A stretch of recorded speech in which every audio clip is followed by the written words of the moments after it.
Patrícia Costa.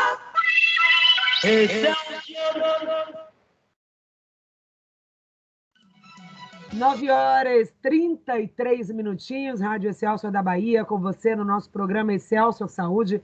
E agora, no nosso Conversando com o Especialista, vamos falar com psicólogo, escritor, também palestrante, Danilo Cruz, professor, está aqui hoje com a gente para falar sobre o estresse infantil. Mais uma vez, bem-vindo, Danilo, um prazer recebê-lo aqui no Excelsior Saúde.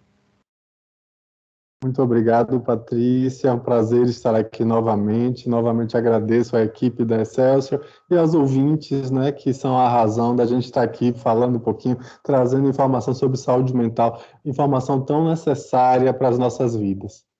O estresse, Danilo, é uma condição, é um comportamento do mundo dos adultos ou também a criança pode manifestar o estresse?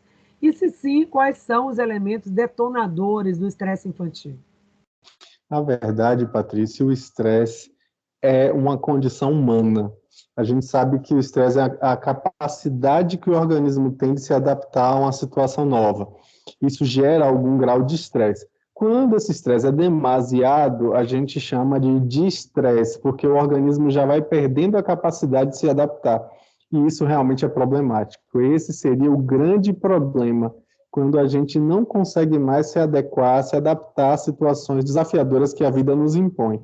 E as crianças sofrem também. As crianças, muitas vezes, vivenciam situações de privação, por exemplo, e agora, na pandemia, a gente vê isso muito claramente, né? A privação do contato social, a privação da liberdade, a privação da possibilidade de correr, de brincar, de ir para parquinho, de fazer atividades físicas, de fazer atividades sociais. Isso, obviamente, gera bastante estresse, ao ponto de que, Patrícia, a Organização Mundial de Saúde chegou à estimativa de que 1 a cada 4 crianças, ou seja, 25% das crianças estão atualmente com depressão.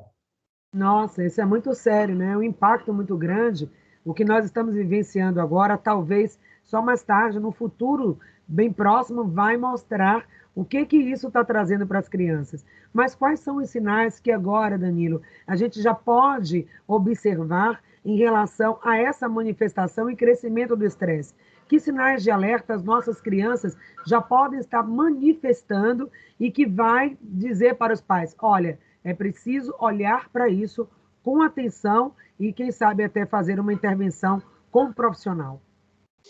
Primeira coisa que é importante a gente prestar atenção é na questão orgânica.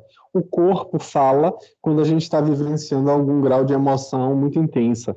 Né? A gente sabe que a gente tem uma palpitação, a sudorese nas mãos, a sudorese no corpo em geral. A gente vê que há um suor excessivo. Ali a gente já precisa se perguntar o que é que está havendo, né? Aí tem aquele friozinho na barriga, algumas crianças relatam formigamento nas têmporas, formigamento nos braços, nas mãos. Tudo isso pode indicar que existe uma questão estressante aí para que a gente leve em consideração. Então, é absolutamente essencial que a gente preste atenção nisso e no comportamento da criança, porque a criança ela não diz assim, eu estou estressada. Ela não fala isso, ela não demanda ajuda, não diz assim, eu preciso que você me escute. Ela não faz esse tipo de coisa. Ela mostra como, através do comportamento. Geralmente, ela altera o comportamento como naquela birra, naquele comportamento de agitação, uma situação em que a criança mostra um desrespeito, uma situação em que a criança mostra uma atitude hostil. Tudo isso pode estar indicando que a criança está passando por uma situação estressante. Não à toa que a gente vai ver, como um bom exemplo aí para a gente pensar, Patrícia, como as crianças têm uma perda no desempenho escolar quando os pais estão brigando, por exemplo. Isso aí é algo que traz, sem dúvida alguma, uma grande questão aí para que a gente perceba, né? O comportamento da criança mudou. Houve uma perda no desempenho, houve uma perda, e essa perda ali está dizendo que a criança está sofrendo, que está passando por uma situação emocionante que está trazendo um déficit no seu desempenho. Então, isso por si só já mostra que a criança consegue mostrar o seu estresse através do comportamento. atentos ao comportamento, a gente consegue entender o que está acontecendo. Pois é, né? Esse é só um fator ao rendimento escolar, talvez também insônia, outros aspectos que nós vamos falar aqui ao longo desse bate-papo, para que os pais observem. A gente sabe que o estresse no adulto também, as atividades, as demandas, muitas vezes nos tiram desse foco da criança. E às vezes a criança está lá no computador, tendo acesso a séries, a jogos eletrônicos, a uma série de coisas que até estimulam mais ainda esse estresse mental e nós não estamos percebendo. E aí você traz esse comportamento, porque se não for feita uma intervenção, Danilo, daqui a pouco nós vamos falar sobre os brinquedos, mas se não for feita uma intervenção nesse momento em que a criança, como você disse, ela não tem o repertório para verbalizar e dizer eu estou estressada, e às vezes até em algumas situações ela até fala. E quando está nesse nível, talvez o nível de estresse e sofrimento da criança já esteja num ponto realmente muito alto. E às vezes a nossa demanda do dia a dia nos afasta de perceber isso. Quando não é feita uma intervenção adequada nesse momento, que tipo de impacto isso pode gerar a médio e longo prazo? A gente vai cronificar uma situação que pode gerar um dano físico. Por exemplo, um exemplo clássico que é interessante para a gente se lembrar é da gastrite nervosa. A gente sabe que existem crianças que têm um relato de mal-estar, de dor no estômago e tudo mais. Quando vai fazer o exame, vai encontrar ali uma gastrite, aí procura se tem Helicobacter pylori, né, o H. pylori. Não tem H. pylori. O que é que realmente causou isso? Estresse. O nervosismo, a irritação, a chateação leva ao impacto físico, ou seja, existe lá no estômago uma ferida.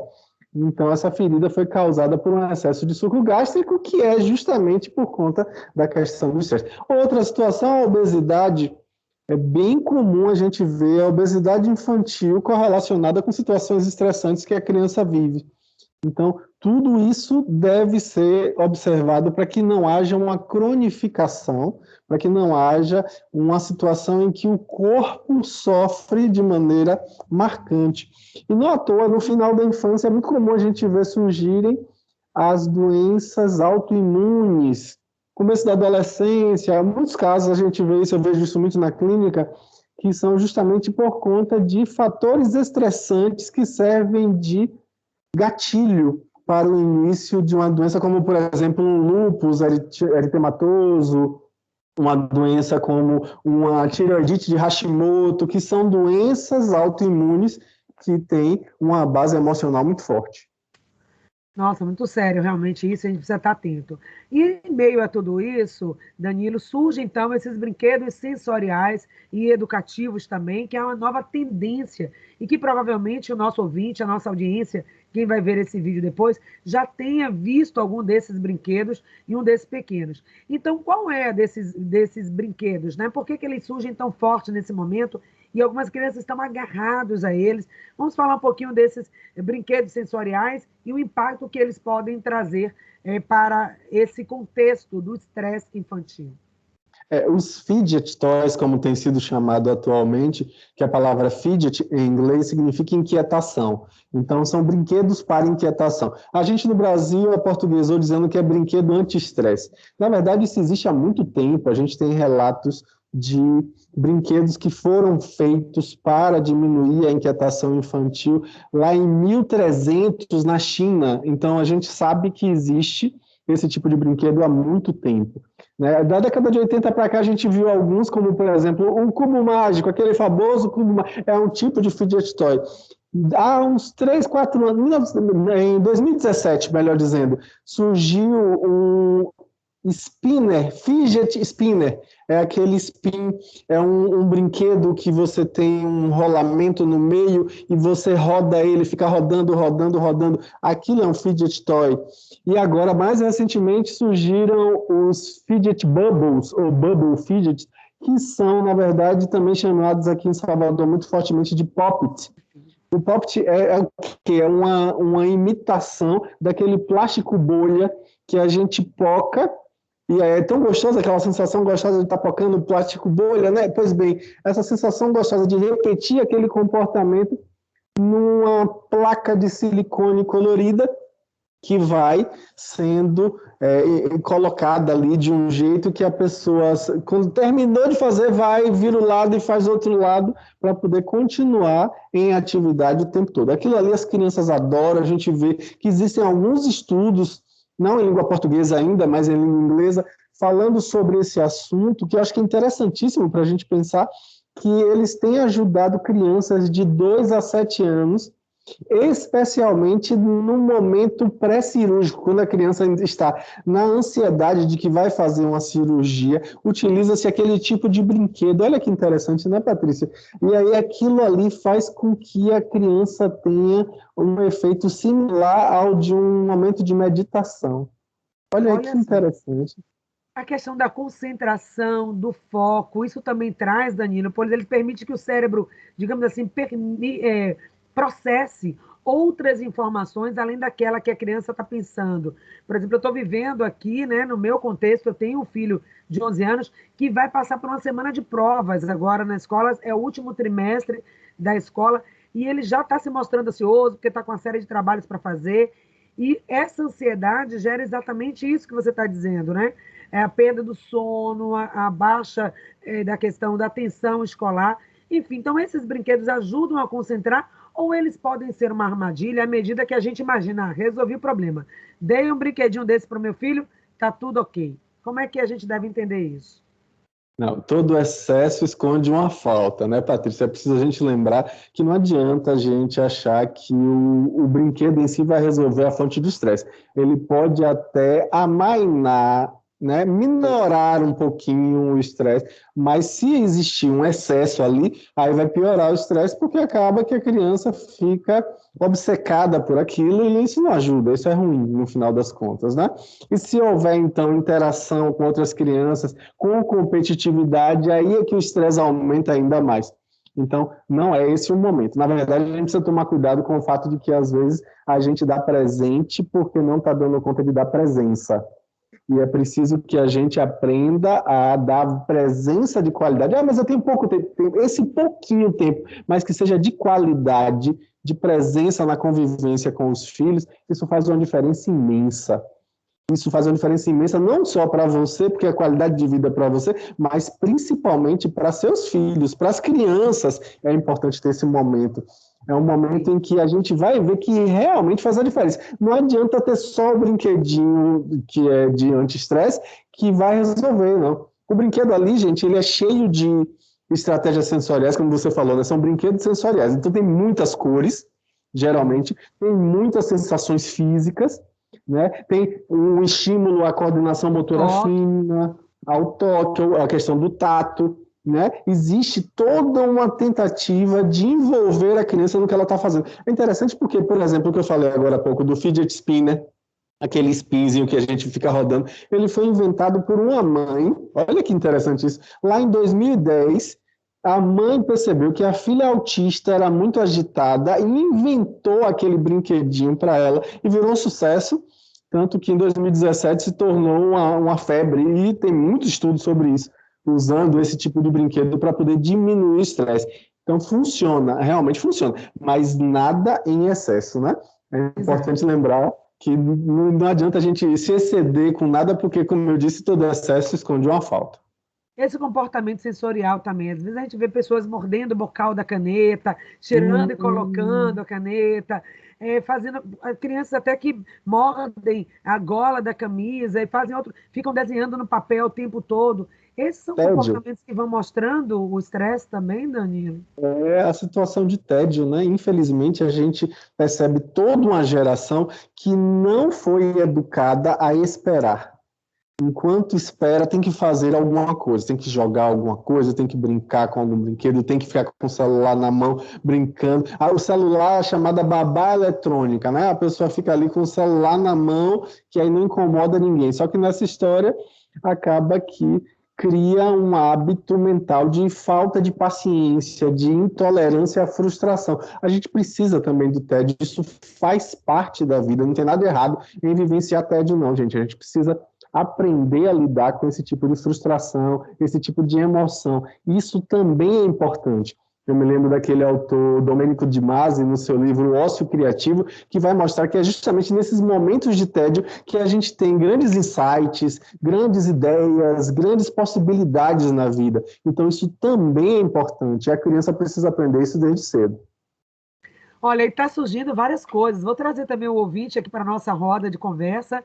Claro que o ouvinte deve e pode participar pelo 996813998, que é o nosso canal, tá, gente? Você também está tendo acesso a essa informação agora, pode participar do grupo Em Sintonia e fazer a sua pergunta. Tem gente colocando que essas cores, aí até me pergunta, será que dá para a gente falar aí no programa isso, Patrícia? Eu vou trazer, já que surgiu essa demanda. Seriam as cores também do universo LGBT, uma forma de estimular também a criança a esse universo do LGBT. O ouvinte nosso pergunta com essa dúvida se vocês já ouviram alguma coisa sobre isso ou se não.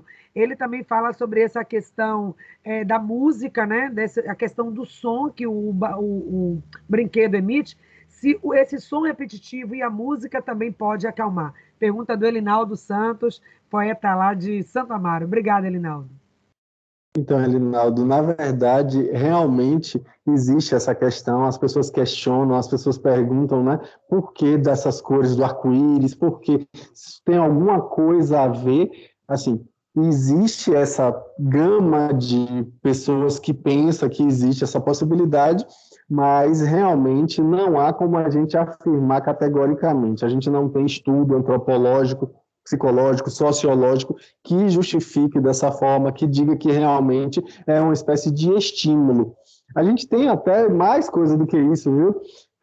Tem outros autores que vão falar que esse movimento repetitivo que a gente vai fazendo remete, eu não sei se eu posso falar dessa forma, mas acho que as crianças, os pais tapem os ouvidos das crianças agora, mas às vezes alguns autores falam que isso remete ao movimento repetitivo da masturbação, né? Então seria justamente uma forma de pensar, uma forma de lidar com essa circunstância. Mas são inferências, são apenas hipóteses, a gente não pode categoricamente dizer que é dessa forma, até porque a gente sabe que criança pequena fica repetindo as coisas como uma estratégia de aprendizado, né? A gente vê, por exemplo, minha filha dos 2 aos 5 anos de idade, meu Deus do céu, repetia trocentas mil vezes o mesmo filme, o mesmo desenho animado, mesmo assistindo muitas vezes e gravava as falas dos desenhos.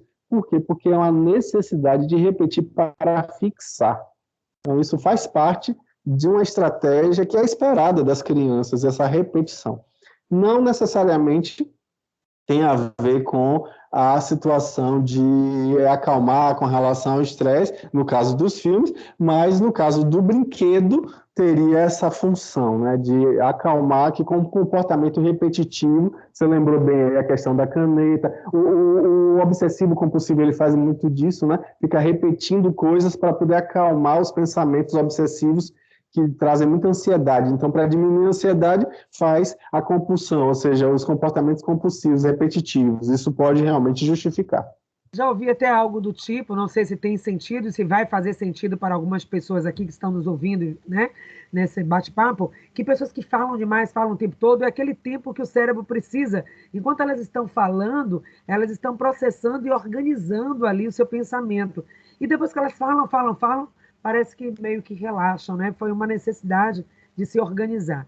Mas eu tenho uma pergunta aqui da Eliette. Eliette, obrigada pela sua participação. Ela disse que o momento atual que nós estamos vivendo não está fácil nem mesmo para os adultos. Avalie para uma criança, onde algumas convivem em famílias desajustadas. Aí ela pergunta, o estresse tende a eclodir nessa situação, é verdade? Obrigada, Eliette.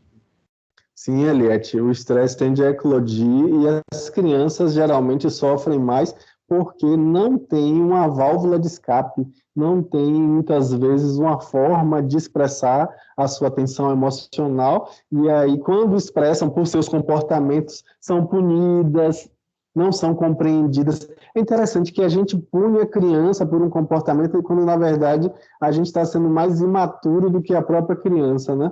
Infelizmente, a gente não está deixando que a criança mostre, através daquele comportamento, a sua dor, a sua angústia, Como eu disse, ela não diz, né? Eu estou agora com problemas existenciais. Não, ela não vai dizer isso. Ela vai dizer através do brincar.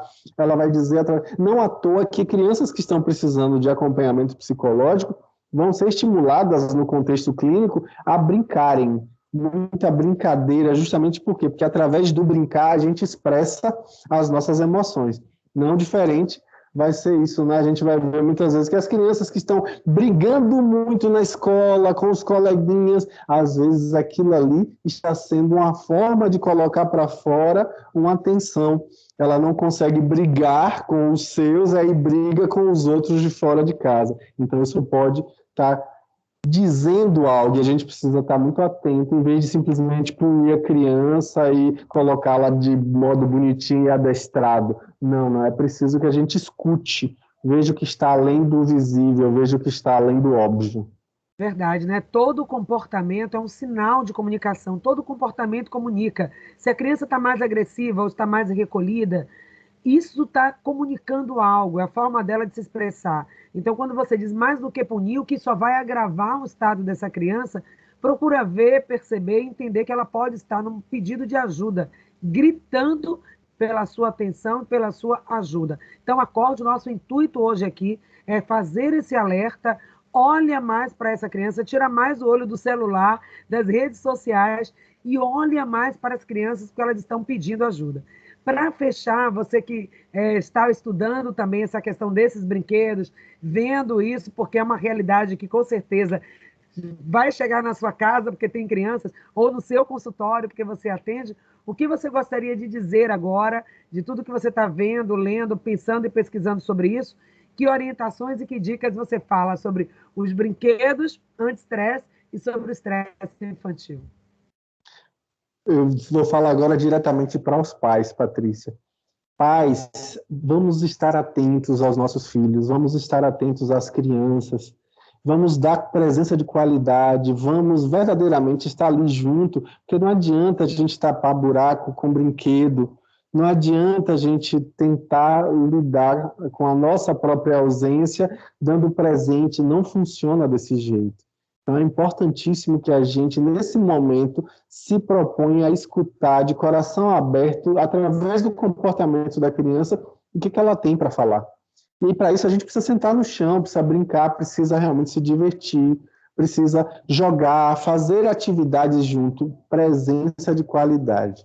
Isso é importantíssimo para a saúde mental das crianças e para a sua, porque você também depois vai ficar angustiado e triste porque eu não dei o tempo que eu poderia ter dado, meu Deus, cresceu tão rápido. Então, para evitar qualquer tipo de coisa que se pareça com isso, que a gente agora aproveite o tempo que a gente tem com os nossos filhos e verdadeiramente, inclusive, se desestresse, porque a gente se desestressa quando se propõe a brincar junto. Brincar faz bem, que a gente use isso a nosso favor. Com certeza. Agradecendo também as contribuições dos nossos ouvintes, né, aqui dizendo como é importante, que é muito bom ouvir você e essas informações são muito boas. Algumas pessoas perguntando também, já aí nas suas considerações finais, Danilo, se você atende crianças, adolescentes, principalmente essas que estão manifestando esse tipo de situação. Aqui no consultório, na Numen Psicologia, eu atendo adolescentes, mas existem outras psicólogas e elas atendem crianças. Né? Então, as pessoas que tiverem interesse, basta procurar no Instagram, Numen Psicologia, vão encontrar e a gente pode se falar, e aí eu indico para os lugares que as pessoas possam ter o atendimento necessário. E para as pessoas que busquem através do Sistema Único de Saúde, que a gente precisa fortalecer o SUS, né, Patrícia? Sim, claro. A gente tem os CAPs do tipo I, que é o CAPS infantil, que aqui em Salvador a gente tem o Meira Lessa e o CAPS A Liberdade, que são 2 CAPs que atendem exclusivamente crianças. Precisando, é só buscar nas redes sociais, na Secretaria de Saúde da Prefeitura de Salvador, tem informações sobre isso, basta procurar. O Danilo, essa informação é muito importante. Então, o CAPS é porta aberta, no caso, uma mãe que está agora vivenciando uma situação de ansiedade infantil ou adolescente, pode ir diretamente nesse CAPS? Pode sim, pode sim. Agora, lá no CAPS, se não for um caso para ser atendido no CAPS, a pessoa vai ser encaminhada para o lugar onde ela vai ser atendida. Porque geralmente o CAPS é mais para pessoas com transtorno mental severo e persistente.